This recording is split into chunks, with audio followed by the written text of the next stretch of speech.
اعوذ باللہ من الشیطان الرجیم بسم اللہ الرحمن الرحیم۔ خواتین و حضرات السلام علیکم ورحمۃ اللہ وبرکاتہ و مغفرتہ۔ پھر انہوں نے کہا کہ ایسی ہی ایک درس میں خاتون نے کہا کہ ہمارے ہاں یعنی شریعت میں قضا کا کوئی تصور نہیں، جو آپ نے نمازیں نہ پڑھیں وہ بعد میں نہ پڑھی جائیں۔ یہ بالکل غلط کہا۔ کیوں نہیں ہے ہمارے مذہب میں قضا کا تصور؟ لقد کان لکم فی رسول اللہ اسوۃ حسنہ، ضرور ان نبی کریم صلی اللہ علیہ وسلم کی زندگی میں تمہارے لیے بہترین عملی نمونہ ہے۔ اس کو وسعت دیں تو چاہے شرعی لحاظ سے ہو، چاہے اخلاقی کردار کے لحاظ سے، معاشی اعتبار سے، ہر طریقے سے نبی کریم صلی اللہ علیہ وسلم کی حیات طیبہ ہمارے لیے ایک عملی نمونہ فراہم کرتی ہے۔ اور ہم نے یہ دیکھا ہے کہ نبی کریم صلی اللہ علیہ وسلم کی جب کبھی نماز کسی عذر کے سبب قضا ہوئی تو آپ نے فوراً اس کو ادا فرمایا ہے۔ جیسے غزوہ خندق میں تو لگاتار 4 نمازیں آپ کی نکلیں، جیسے ہی فارغ ہوئے بالترتیب ان چاروں نمازوں کو آپ نے ادا فرمایا۔ ایسے دوران سفر ایک مرتبہ فجر کے وقت میں سب سوتے رہ گئے، جب اٹھے تو سرکار اس وادی سے باہر نکلے اور آپ نے باقاعدہ جماعت کے ساتھ اس نماز کی قضا ادا فرمائی۔ تو یہ کہنا کہ کوئی تصور ہی نہیں ہے بالکل غلط ہے۔ قولی لحاظ سے بھی نبی کریم صلی اللہ علیہ وسلم نے ارشاد فرمایا کہ جس کی کوئی نماز نکل جائے، وقت نکل جائے، جیسے سوتا رہ گیا، تو جب اس کی آنکھ کھلے تو وہ اس نماز کو ادا کر لے، یہی اس کا وقت ہے۔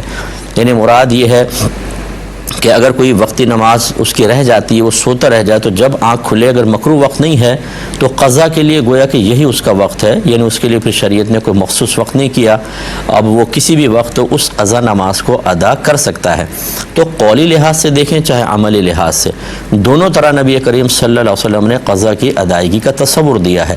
اس کا مطلب ہے جو یہ کہہ رہا ہے کہ قضا کا کوئی تصور نہیں، وہ شریعت کے معاملے میں زیادہ نہیں جانتا ہے، اور ایسے ہی لوگوں کے لیے میں نے گزارش کی کہ ان کا درس نہ کیا جائے، نہ ان کے درس میں جایا جائے، یہ مناسب نہیں ہے، یہ غلط رویہ ہے۔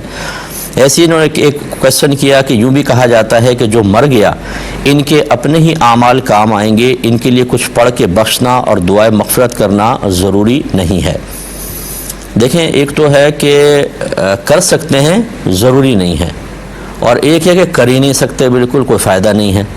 تو اگر تو یہ کہنا مقصد ہے کہ کر تو سکتے ہیں اور فائدہ بھی پہنچے گا لیکن کرنا لازم نہیں ہے، تو یہ بالکل ٹھیک ہے، کرنا کوئی ہم پہ فرض واجب نہیں ہے، نہ دعائے مغفرت کرنا فرض واجب ہے، نہ ایصال ثواب کرنا واجب ہے، مستحب عمل ہے، کریں گے تو ان کو فائدہ پہنچے گا، ورنہ نہیں۔ اور اگر کسی کا یہ عقیدہ ہے کہ زندہ کے اعمال سے کسی کو فائدہ ہوتا ہی نہیں ہے، وہ اپنے اعمال کرے گا، ہم اپنے اعمال کے ذمہ دار ہیں، تو یہ چیز ایک ٹھیک نہیں ہے کہ زندہ کے کسی عمل سے مردے کو فائدہ نہیں ہوتا۔ کیوں نہیں ہوتا؟ دعائے بخشش و مغفرت کے تو بڑے فائدے ہیں۔ جنازے کے اندر ہے ہی کیا؟ حقیقتاً ہم نماز جنازہ کہتے ہیں لیکن وہ تو دعا ہی ہے، اللہم اغفر لحینا و میتنا۔ پہلا ہی لفظ یہ ہے کہ اللہ تعالی ہمارے زندوں کی، ہمارے مردوں کی بخشش فرما دے۔ اگر یہ دعا فائدہ مند نہیں ہے تو پھر کیوں کرتے ہیں؟ اور صحیح روایات میں موجود ہے کہ ایک شخص کا مرنے کے بعد درجہ بلند ہوا تو اس نے اللہ تعالیٰ کی بارگاہ میں عرض کی، یا رب کریم میں تو مر چکا ہوں، یہ کس وجہ سے میرا درجہ بلند ہوا؟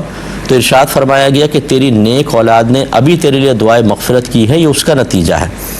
اور بارہا اور بے شمار حدیثیں ہیں کہ نبی کریم صلی اللہ علیہ وسلم نے صحابہ کرام علیہم الرضوان کو ایصال ثواب کی اجازت مرحمت فرمائی، اور یہ بھی فرمایا تم حج کرو تو اپنے مرحوم والدین کی طرف سے بھی کرو، نماز پڑھو تو ان کی طرف سے نماز پڑھو، روزہ رکھو تو ان کی طرف سے روزہ رکھو، یعنی نفل روزہ رکھ کے اس کا ثواب ان کو بخشو، نماز پڑھ کے ثواب اس کا بخشو، حج وغیرہ ان کی طرف سے کرو یا خود حج کر کے اس کا ثواب انہیں بخشو۔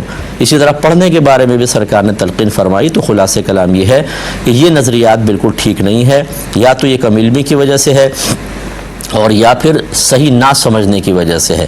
یہ جو کہا جاتا ہے کہ آخرت میں ہر شخص اپنے اعمال کا خود ذمہ دار ہوگا، اس کا مطلب یہ ہے کہ یوں نہیں ہوگا کہ وہاں جا کر وہ کسی کی نیکیاں چھین لے، زبردستی باپ ہے وہ بیٹے سے نیکیاں لے لے، یا مطمئن رہے میں عمل نہیں کر رہا ہوں، بروز قیامت بیٹے کی نیکیاں لے لوں گا، یہ غلط ہوگی سوچ۔ یا اسی طریقے سے میں جتنے مرضی گناہ کروں وہاں جا کر اپنے گناہ اپنی اولاد میں تقسیم کر دوں گا، کہوں گا بھئی اتنے احسان کیے، میرے گناہ لے لو میں بخشا جاؤں، ایسا بھی نہیں ہوگا۔ ہر جان اپنا خود ہی وہاں پر بوجھ اٹھائے گی۔ یہ تو ایک صحیح تصور ہے۔ یہ تصور صحیح نہیں ہے کہ انسان اگر کسی کے لیے کوئی عمل کرتا ہے تو اس کو فائدہ نہیں پہنچے گا، یہ بالکل غلط ہے، اس سے اجتناب کرنا چاہیے، عقیدہ ٹھیک نہیں ہے۔